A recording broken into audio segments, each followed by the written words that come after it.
दोस्तों आदाब सलाम नमस्कार। आप देखना शुरू किए हैं i4G टीवी नेटवर्क। मैं हूं इंतजार भाभी। आज के इस खास वीडियो शो में हम बात करेंगे राज्यसभा चुनाव के बारे में। जैसा कि आप जान रहे हैं कि राज्यसभा चुनाव को ले बिहार में सियासी शतरंजबाजी तेज हो गई है। 5 सीटें बिहार की खाली हो रही है। विधानसभा चुनाव में एनडीए को जिस तरह का बहुमत मिला है, उससे तो यह साफ है कि 4 सीटें एनडीए के कब्जे में जाएंगी।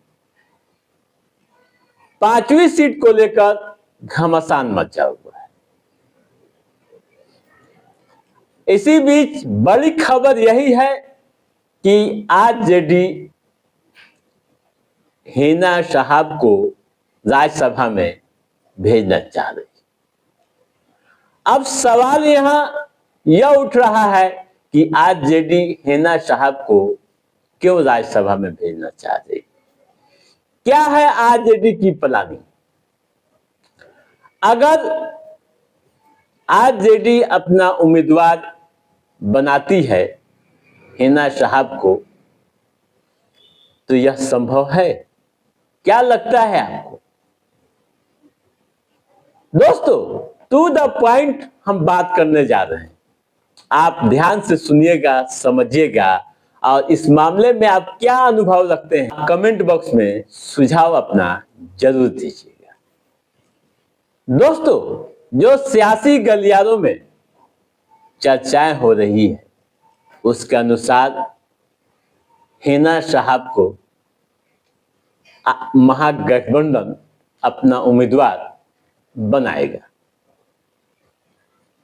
अब पहले यह समझें कि हिना साहब को ही उम्मीदवार आरजेडी क्यों बना रही है।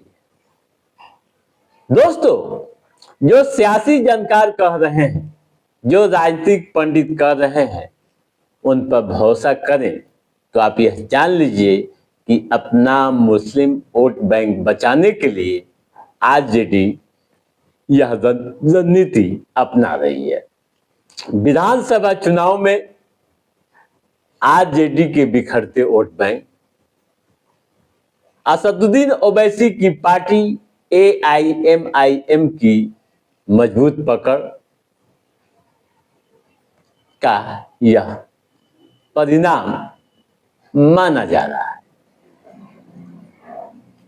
आरजेडी मुस्लिम वोट बैंक को बरकरार रखने के लिए हिना साहब को आगे बढ़ा रही है। एक पैगाम देना चाह रही है मुस्लिम समाज के बीच, एक संदेश देना चाह रही है कि हम मुसलमानों का वोट लेते हैं तो उन्हें सदन में भेजने का भी काम करते हैं। ये आरजेडी की प्लानिंग बताई जा रही है। लेकिन दोस्तों, यह संभव कैसे होगा? वो संख्या बल तो नहीं है आरजेडी महागठबंधन के पास, जो फॉर्मूला कहता है चुनाव का, यानी एक राज्यसभा के लिए 41 विधायकों का समर्थन चाहिए और इस मामले में महागठबंधन पिछड़ रहा है। दोस्तों, जो सियासी गलियारों से छन कर बातें आ रही है, उसके अनुसार एआईएमआईएम हिना साहब को समर्थन कर सकती है। अगर एआईएमआईएम असदुद्दीन ओवैसी की पार्टी हिना साहब को राज्यसभा चुनाव में समर्थन करती है तो संख्या 41 के करीब पहुंच रही है, यानी 41 नहीं हो रही, फिर 2 की जरूरत होगी। ऐसे में 2 एक बीएसपी के हैं तथा एक आईआईपी के हैं। सबों को जोड़ दिया जाए तो संख्या 41 हो जाती है। यानी संख्या एक बार फिर से आप जान लीजिए। आरजेडी के 25, लेफ्ट के 3, 28 हुए। कांग्रेस के 6, 28 6 34 संख्या हुई। AIMIM 5, 34 5 39 हो गई। और इसमें BSP एक 40 और IIP एक 41, संख्या 41 हो गई। लेकिन दोस्तों, क्या यह भी संभव है कि सभी विधायक महागठबंधन के हिना साहब को सपोर्ट करेंगे? यह भी कोई जरूरी नहीं है, लेकिन चर्चाओं के अनुसार हिना साहब के नाम पर यह संभव होता दिख रहा है। दोस्तों, हिना साहब सिवान के पूर्व सांसद रहे मोहम्मद शहाबुद्दीन की पत्नी है। एक लंबी सियासी विरासत जुड़ी हुई है। शहाबुद्दीन सिवान से 4 बार MP रहे। एक दौर था कि सिवान में जो शहाबुद्दीन चाहते थे वहां की सियासत में वही होता था, लेकिन बदलते हालात में हिना साहब लोकसभा चुनाव तो लड़ी, लेकिन जीत नहीं पाई। विधानसभा चुनाव में बेटा ओसामा साहब ने कमाल कर दिया। जगन्नाथपुर विधानसभा सीट से चुनाव जीत दर्ज की और वालिद यानी पिता की सियासी विरासत को आगे बढ़ाने का आगाज कर दिया। जिस तरह के सियासी हालात चुनाव के दौरान जगन्नाथपुर में बने थे वह सबके सामने है।